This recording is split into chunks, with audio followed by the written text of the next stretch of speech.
আচ্ছা, এই global টি-20তে Bangladeshi franchise নেওয়ার ক্যারিবিয়ানদের মাথায় বুদ্ধি কে দিছে?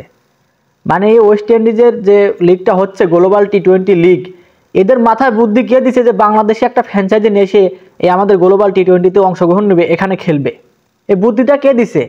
নেপাল থেকে যদি নেপালে যে এনপিএল খেলাটা হচ্ছে ওখান থেকে ওদের লোক নিয়ে ওদের একটা টিম নিয়ে আসতো, বা দুবাই থেকে একটা দুবাইয়ের যে ঘরোয়া লিগ ওখান থেকে একটা টিম নিয়ে যেত, চ্যাম্পিয়ন টিমদের আরো কত কত দেশে ভালো ভালো টিমগুলো আছে ওখান থেকে একটা টিম নিয়ে যদি খেলাইতো, তাও এর চেয়ে ভালো খেলতো, সুন্দর খেলা খেলতো।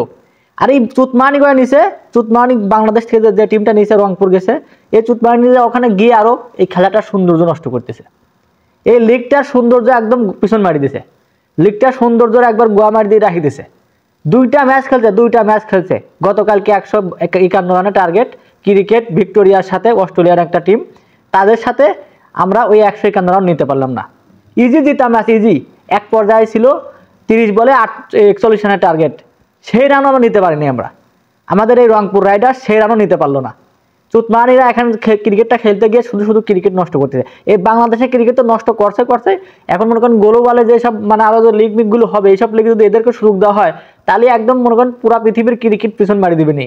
বাংলাদেশ অলরেডি বাংলাদেশের ক্রিকেট পিছন মারি দিছে।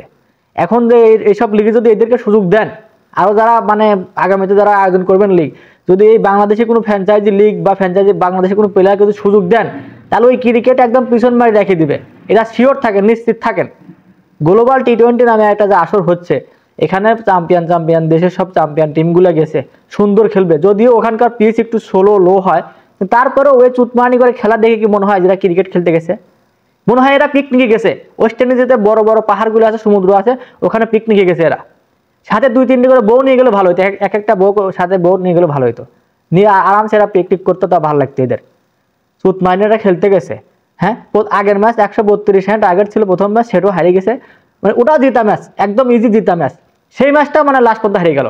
আবার কালকে 151 রানের টার্গেট, ইজি জিতা ম্যাচ, 30 বলে 40 রানের টার্গেট। এটা কে জিতাতে পারে না ভাই? এটা তো যে কেউ আসে জিতা দিবে, যে কোনো একটা প্লেয়ার আসে, যে কোনো টিম আসে জিতাই দিবে।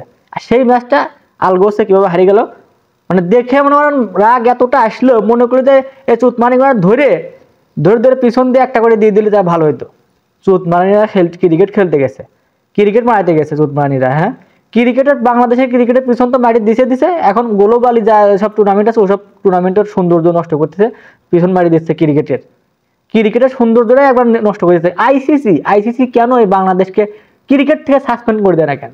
পুরা ক্রিকেট থেকে বাংলাদেশকে সাসপেন্ড করে দেওয়া উচিত। আইসিসি এটা জানে না, মানে এটা দেখে না যে বাংলাদেশ একটা দেশ আছে, ক্রিকেট খেলে, এরা সৌন্দর্য নষ্ট করছে ক্রিকেটের, এটা দেখে না আইসিসি। দেখে মানে বাংলাদেশকে এরা সাসপেন্ড করে দিতে পারতেছে না। সাসপেন্ড করে দিলে তো হয়ে যায়। এরা মানে ক্রিকেটটার পিছন মারতে পণ মারি দিচ্ছে ক্রিকেটকে। শয়তানের বাচ্চারা ক্রিকেট খেলে।